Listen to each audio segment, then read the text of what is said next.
สบายดีจ้ะพี่น้องสบายดีมาเล่นเดือดเจ็ดตุยบ่เคยมาจากเถื่อพวกเราก็อุดออกพริกไล่ข่อย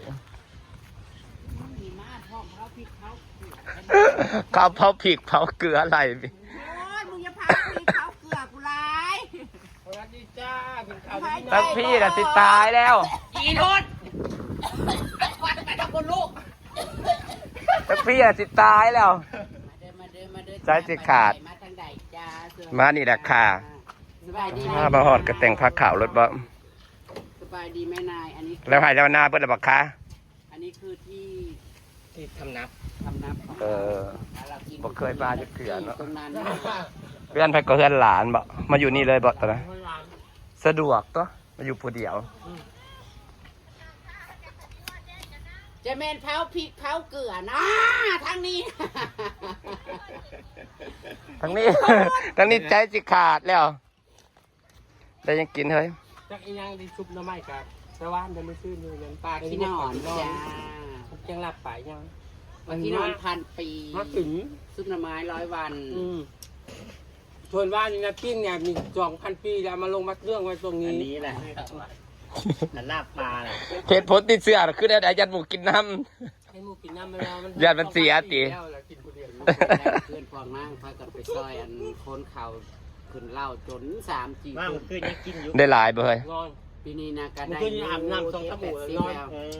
2-3 80 กว่าสอบ พาบันได้แล้วได้80 กว่าสอบแล้วแสดงว่าเขางาม อีก2ให้ปีนี้นะเขาคล้ายกว่าปีกายอยู่คล้ายกว่าปีกายนิดหน้อยจ้า ไปใส่ให้ใส่ จะ ก่อน แล้วกันแล้ว เกี่ยวเล็กน้อยเห็ดเต็มไปออกไก่นาตักแต่มือดำฝนตกจะเท้าเกี่ยวเข่าจะไปออกไก่ออกให้หน้าจากมือ นี่ก็มันนวลเอา2 มือนี่แหละมันคนคำกึก2 มือ เขาเห็ดกัน เขาไม่ได้เห็ดหลายแต่เขาเห็ดซ้ำเขากินกันสื่อนะไม่ได้เห็ดหลาย บางทีเรามาขายเข่า เข้าไปบ้านเห็ดหน้าเบิดทงเห็ดหน้าแค่4ให้ยังเห็ดแบบซ้ำพอกินนะก็เลยไม่ได้ออกไปใกล้ คุณนอนเราไปได้ก็ผิดกฎบันไดก็คือจังหวะ เจ็บหัวเข่าจะตาย อยู่น้องของท่องเขาก็ร้อยมันขึ้นกระทงนะ พูดมัน มันแซง พูดเพื่อหน้าปกติเลย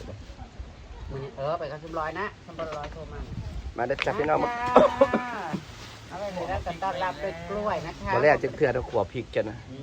เขาแจกมันนี่บอกเขาเรือมันนี่เตรียมงานอื่นเนาะเฉพาะจะขวบพริก นี่เฟออยู่ไหนกินหมดเลย เรื่องที่มันมาบอกนี่ป้า เฮ้ยต้องมีเบี้ยบอกพริกเบ้ย แล้วนี่นะกระบาลกำลังงาม งาม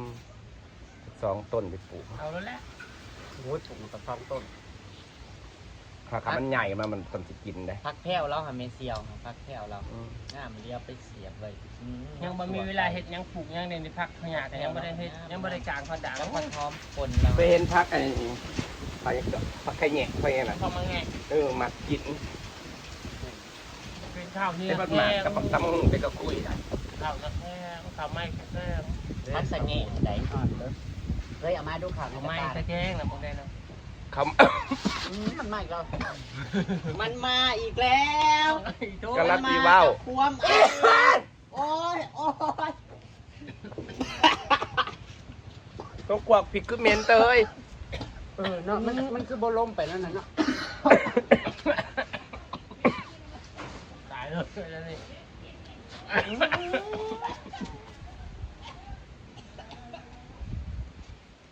ตายก็ลีโหลด ถ้าไปแห้งแต่ มันคือมา ตัวบัก ไก่ ไก่หนึ่ง มาพริกนี่คือสิเพชรก็ได้เนาะจังว่าชุนไก่แท้ ป้า ๆเนาะได้เมตรเลยล้มก็ล้มไปนั่นนี่มัน มันปลูกเขามาห่อหรือเปล่า ทะเลจนแสบพ่อเนาะ ซ้ำเขาเป็นปลูก มันมาจนแสบพ่อเขาเพิ่มมัน ซ้ำเขาเป็นปลูกขัวพริกนะบางได้ความไก่คนละภาคทาง แต่พูดว่าดิ ส้มตำในครกนึง ทางนู้นไอ้เซียว ลาบนึง เซียวตัวเอง แล้วก็สร้างเอาได้พี่น้องอย่าสู้ส่งมาตะกินร้าย งานแจกนี่เขาก็สร้างเอาเราเรียกงานแจก สมสิแจก ปิ้งหมูจานนึง ของงานแจกเนาะ เขาแซ่บอยู่ทั้งปีนึง กินในข้าวเหนียวนั่นน่ะ เขาดอยถึงเนาะ แซ่บเลย เขาเบิ่งมันจะเป็นเนื้อเดียว เขาไอ้ยังเฮ้ยเขาไอ้ตะพงคงแต่ขึ้นนะ เดี๋ยวก็เบิ่ง กินเลยไหม สปักคือตับปักพุง ลูกส่งสิ กินเลยไหม มันจะเป็นเอากินข่าวจัง จ้า มันในสัตว์ทอดพี่ แต่พี่น้องกิน เขาดอยหน่อยเนาะเขาจะแข็งนะ เขาดอย เขาดอยจะแข็งนะ ยาใช่เปลี่ยนพันธุ์ใหม่เขาดอกตัวขาวนี่เขาดอกขาวนี่ ว่าแต่ฮักก็กินนี่ฮักกับใหม่เขาใหม่ยังแข็งเนาะ ยาไว้ เรียนสิดน เอา400 900 นี่สิว่ามันสูงไปได้ป่ะ ตู้ไปยา ลม ล้มโอ้ยเตี้ยแต่ก็ล้มพ่อแห้งของเขาน่ะล้ม 400 อยากไปพูดมั่นที่สวรรค์ไปพูดกับเจ้าน่ะ มันแซงบ่ แดง ไปหักคนอยากเบิดแล้วคนคนห จะ ลาย เมื่อยมันแซงขี้ขาดเนาะมันขี่บ่ไหวแล้วก็แซงบ่ได้ บ่ได้ มันไหว เขาเห็นบรรณพ่องเป็นคนวัน มันแซงมันถ้าวันแท้ทำผ่าว่า โอ้โหบ่ได้เคยพูดจะเถื่อแซงมันจะเข้า นี่จะเขาบอกคุณพ่อ นั่นแหละเห็นไหม ป้าเรามีแค่ดูพวกตำรวจบอก สงสัยตำรวจมาสัมผัส เต่า ไปอ้วกสถานที่เหยื่อในลังกาซีจะมา บ่มันอู่อยู่ ครบชุดเนาะน่าจะเข้าเผาปีก ใน เสื สัง อก กะ ไม่ สี ใช่ นี่ สั่งว่าก ล้วยนี่หวานหวาน สั่งเป็นยังไง พุทธปกเป็นก็มันเป็นปัญญาง่ายเลยพุทธมันแซงปัญญาอยู่นะ น้ำติ่งมัน นำติ่งมัน คอยมอนจักเสื้อจักคนประเด็น หากเขาเจอเงามันลายกับหัวเบิดเรื่องของตุ๊กตาครับมัน ประเด็นจักเครื่อง เป็นแซงมันเป็นแซงมาเท่ากันเป็นปุ่มตีแซงพูดนั่นสาวไปก็สาวนาก็หัวไปเรื่อยๆมันแซงมันเป็นติ่งมันก็เป็นหัวเป็นติ่งมันก็เป็นหัวไหน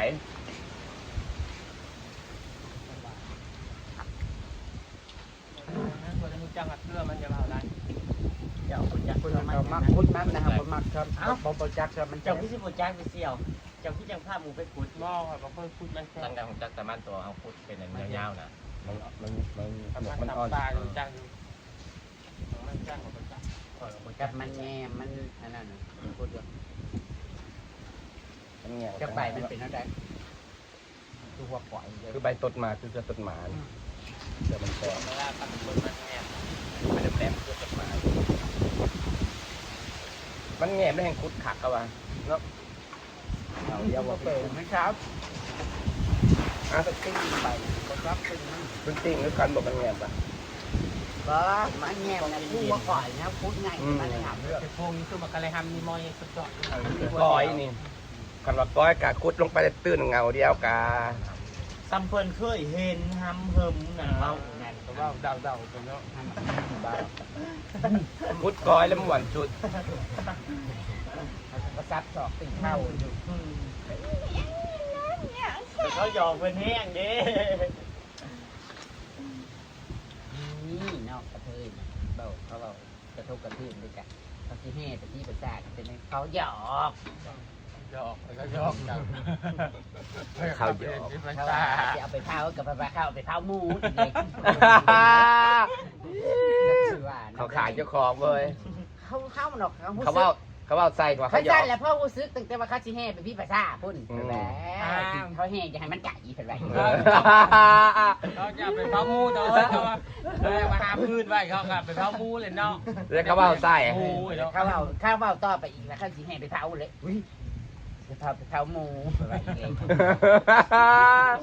ถ้าสิว่าเราได้กระเบื้องช่างนั่นแล้วเนาะ ตั้งเก้าซับดอกว่าเขาหยอกแห้ง อย่าไปเผามูอะไรที่อื่นเนาะ น่าตีนแล้วก็ถือตีนแต่ว่าจิตจะนั่นเดียวเล็กสิไหนว่าจำได้อีกกระเทย เฮ้ยเขาเตะกับว่าเขาหยอกแห้งท่านผู้ชายว่าวนะมันเกลียดในคมแต่มองโลกไม่เงี้ยเป็นสัตว์ คันตำรวจเขาบอกว่าแห้งจะคำหนึ่งบ่ไล่ตายบอก ควักงูอยู่นั่นนี่ก็ย่องแห้งเลยพอได้ผู้ชายนะว่ากระตุ้นกระตุ้นจะได้กระตุ้นแต่จะมองข้าวเกี่ยวแต่ว่าวคือตุ้มตีเต็ม ปัด หยอกเอา ได้ยินคำหักคำหนึ่งกิ้วก็สิตายต้องเขิน โอ้ยปืนอยู่มัดที่ เอาหยอกแห้งเลยกันเพื่อว่าเขาเรียกข้อคืออีโป่งสิบ่มีแห้งบอก ว่า ว่า ปืนนอก โอ้ยแต่ว่าไปซื้อเนี่ยไปแลกกับให้มันท่อบาทอยู่ มันอิสาได้เฮ้ยมัน โยกินบ่ซ่า คำนี้กูเขาก็ถือเรีย อั ก น แล้ ยุ ว กบาทแล้วมันสิบ่จำหมักเฮ็ดมาบ่ตัวยุกนะ ต้นใหม่กินคน ห้องซอกพ่อเขาแล้วบ่ได้มีน้ำชีวิตคือเพิ่น เฮ้ยแต่มันก็มีอยู่จะมันเพชรมันเพชรตาได้ แล้วนี่คือเด็กที่สอง เออ ถ้าจะมันเพชรตาได้อย่างคือมันเป็นบนน้ อุ้ยถ้าได้ผม ถ้าผมคานบ่เคยคอเขียวจ้ะ เบาเป็นข้อขี้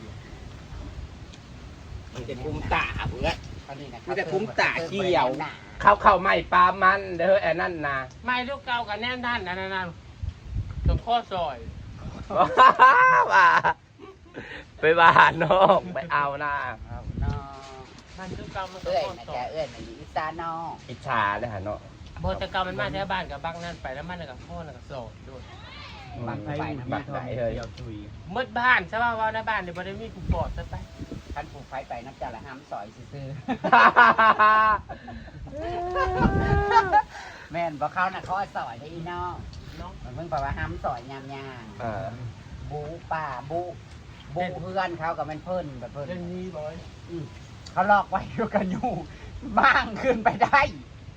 เก่ง ได้เก่งแต่ ท่านคุยว่าเห็นแสงเราจะแสงไฟโคมนะกะหมากนะกะหู้โลดนำไปนะกับพ่อโลด แล้วมันเก่งเลย ก็อยากยอม แค่จะไปโคมก็หู้เลย จือฮอดแสงไฟโคม อยู่แจ้งพูดแจ้งไพ่จะเฮ้ยกันไปเฮ้ยกันต่อ ต้องให้ยีต้อมมากัดนาง ชื่อเขาแซงไพโคมเหมือนยอมเลยเด้อ คือยังไงยีต้อมมากัดอันนี้ตัวอันเห็นรถแพ้แหว ไม่ได้มาบ้านไม่ต้อมมันปะ โอ้ยพวกเราประมาณเดือน3เดือนสงกรานต์เดือน3ปีนี้นะสิขึ้นมาเป็นเจว่ายุคเจเดือน3จ้ะ ไปเจ้าแล้วเจสงกรานต์จ้ะปีนี้บอกมันมันหัวกว่า เลือดมันอยู่แซ่เลือดจะมันเห็ด ตั้งโลกเฮียนอยู่ตอนแม่ห้องเฮียน ต้องเดี๋ยวหอต้องเรียนเลย มันโมเดิร์นเลย มันก็เป็นในเพื่อนนี่มันไปกันเลยไปหลบ เรื่องนี้มันจะถึงเลขยุคคุมเมอร์ต้อมเขามึงน่ะถึงเลขเพื่อนเขาจะแจ้งจับมึง ถึงเลขดูกระดอดนี่ โอ้ยง่ายแบบลอกพ่อพ่อไปลอกในที่นี้ ใคร ครับที่นั่งจุดที่ลึกที่ปากที่ฉีดที่มาล่อลูกดอกทุกพ่อไปพ่อไปล่ออย่างที่นี่ เขาว่า เขา ว้าวตอนไปซื้อมูอยากมาผูกแทนลูกชายอยากได้เอาเมีย ลูกกับพ่อ ลูกกับบ้านลอกทุกพ่อเลยเนี่ยพ่อนั่นเบิ่งหาพ่อผู้รอน้องผู้ลาดแม่ ร้านแบบรูปรอดกันรูปรอดคือลิง อักกะล่อจำได้เดี๋ยวเฮ้ยเสร็จล่อจำได้สาม รอแต่ละคนว่าคือกัน รอดจะมาเป็นตาเบิ่งบ้านลอก เอากะล่อเขาเดียวนั่นเนาะจำได้สาม รอคือผัวเป็นเดซ่า เดี๋ยวมันจะวัดแห้งนะเฮ้ย อันน่ะ โง่กับมาหาพวนต้องว่าอ้อยอินนี่ว่าเส้นแทง เป็นตะแพ้ โง่มาหาพวนเลย เป็นตะแพ้ ท่านแนมก็อาจจะจ้าไปคนข่าวซอยกูเบิร์ดมือย่ามึงมาประมาณหลังแทงว่า เป็นยาวที่รถมาเลย ประมาณตอนสิไปนะอาบแล้วเลยเด้ บกคายบ่เฮ้ยเมื่อยเนาะคน มั มัน น ก็ เมื่ จะ อย ใช่จ้ามันขึ้นมาแล้วมันเย็นแล้วลมเป่า คน ที่ร มั ถ น มัน เมื่ จะ อย ไหล ตอนนี้อากาศมันเย็นแน่ ชุดนี้นะจะไปชุดจะบู ประชุดชมพู เมื่อคืนในแห่งนั้นไปอีน้อยคนข่าวกับเบิร์ดมือมาเอาข่าวขึ้นเล่าอีกบ้านข่าวอีก บกคายบ่เฮ้ย บ่ได้ขายเฮ้ยได้ ใครอยู่อากาศมันเย็น ที่รถนอนบ้านนั้นมันเบิ้ล ได้ แล้ว แห้ ใครง น้ำ นั่น เบาหน่อยปันข่าว อืม จีบนั่นขนมจีบนั่งน้ำเมิดเขาได้เข่งติ่มซ้ำนั่งน้ำเมิดเขาได้สุด แฮกบ่ได้ซูน เมื่อคืนในนั่งขายติ่มซ้ำให้ผู้เบาอันปันเข่าพี่น้องเอ้ยซาลาเปาขนมจีบ น้ำมันเก่ง ผักกงผักเกามีเมิดใส่ครีมใส่ถั่ว ค่ะขนมจีบ ขนมจีบซาลาเปาค่ะ เมื่ออยู่หลายเข่งอยู่ได้ค่ะเข่งละ50 บาท50 บาทป้าดมันจะกินเบิดเท่าไหร่มันขึ้นน่ะจีบเราเนาะ แซ่บด้วย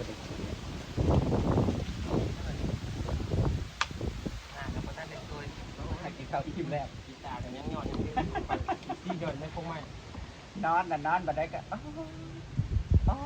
และคนเขาบอกคน น่าเจ็บคิงว่ะ เมื่อเช้านี่ไปตัดข่าวแล้วกับคนแต่ละมือแล้วกับอะไรลูกดอกแล้วมือเช้านี่อีแม่ไปปุ๊บหรือกันจะได้ลูก พักพรก่อนพี่น้องจักมือมาฟังเบิ่งมืออื่นสิไปซ่องเบิ่งอาตี ไข่ สิยังลาย อ๋อ แม่นมืดเพลุ่มบรรคามลงมานั่นฮอดจะปูก็ เขาก็ใส่เขางานเลย เข้ากลางลงมันเลยไป พักขี่รถมาดันกลายเป็นแรงไปเลยเนาะ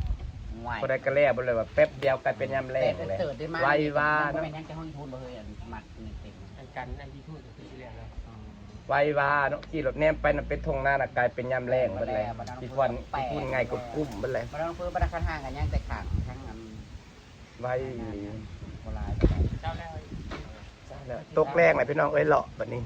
พอยำแรงเลยแป๊บเดียวแล้วยำฝนแป๊บเดียวก็ผ่านปี เนาะเดี๋ยวนี่นั่นแล้วนี่ก็จะ ผ่าน หา ปี ซอย ไป หมู เรื่อยๆ สก่อนให้มันแล้วมัน หมูโตขายเบิดเลย พวกงูเข่านี่มัน โอ้ยหาคนมาซื้อในห้ามึงเขาใส่ผู้ทองน่ะบ่มีบ่ นี่ก็ซื้อหมูบ่ นั่งอีหยังนั่งใส่ผู้ทองน่ะเบิ่งน่ะ ขาย เลิกลงหักจังได้โลละ30,000จังว่าเว้ากับอ่อยอยู่โอ้ ปกติออยแล้วมันหูคนซื้อหมูพี่น้องสิบรรยากาศเป็นซ้ำนี่แหละ มีโอกาสได้แวะมาเล่น จ้า หนานะคืออิ่ม าแวะ ใช่ปะ มาเวียนอันเว้าก็เอามาลาอยู่เพิ่นว่าแล้วเขาแล้วน้ำเฮ้ยไปเล่นน้ำลา เดินเบาอยู่ไปสุภาพกิจป่า